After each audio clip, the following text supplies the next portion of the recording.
How to delete a list on Trello. So let's get started. Open the board, and here we would like to delete this list. Click on these three dots, and you can see delete option, but you can archive this list like this. It's gonna disappear. And if you want to bring it back, just go here, click on archived items, and just simply switch the list like this.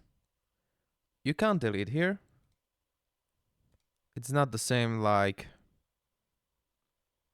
this, for example, this photo, but you can simply bring it back or hide it here.